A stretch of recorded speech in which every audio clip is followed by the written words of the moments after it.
ഈ നേരത്തെ കേൾക്കുന്നുണ്ടായിരുന്നു, പണ്ട് ഉദ്ഘാടന സമയത്ത് പറഞ്ഞൊരു കഥയാണ്. അതായത് ഈ യാത്രാ സൗകര്യം ഇല്ലാത്തതുകൊണ്ട് കല്യാണങ്ങൾ പോലും മുടങ്ങിപ്പോയിട്ടുണ്ടോ എന്ന്. പിന്നെ ഒരുപാട് കല്യാണങ്ങൾ മുടങ്ങിയിട്ടുണ്ട്. കാരണം ഇപ്പോൾ പെണ്ണ് കാണാൻ വരുന്ന അവർ നേരെ ബോട്ട് ജെട്ടിയിൽ വരിക. ബോട്ട് ജെട്ടിയിൽ ഇപ്പോൾ നമ്മൾ പറഞ്ഞു കൊടുക്കുന്ന ഒരു സമയത്താണ് അവർ വരുന്നത്. 10:30 ബോട്ടുണ്ടെന്ന് പറഞ്ഞാൽ മിക്കവാറും ആ ബോട്ട് കേടായിരിക്കും. അപ്പോൾ 10:30 കഴിഞ്ഞാൽ പിന്നെ ചിലപ്പോൾ 12 മണിക്കായിരിക്കും അടുത്ത ബോട്ട് വരണം. അപ്പോൾ ആ ജെട്ടിയിലിരുന്ന് നരകിച്ച് കല്യാണം വേണ്ടെന്ന് പറഞ്ഞു പോയിട്ടുള്ള ആളുകളുണ്ട്.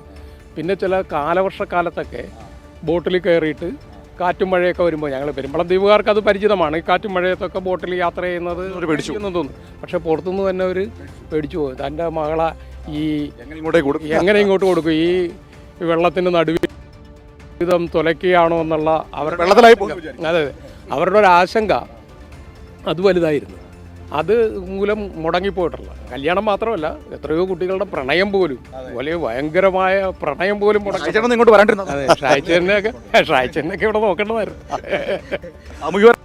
ഇവിടെ അത് വലിയ ഒരു സ്ട്രഗിൾ ചെയ്ത് ജീവിച്ച മനുഷ്യരാണ്.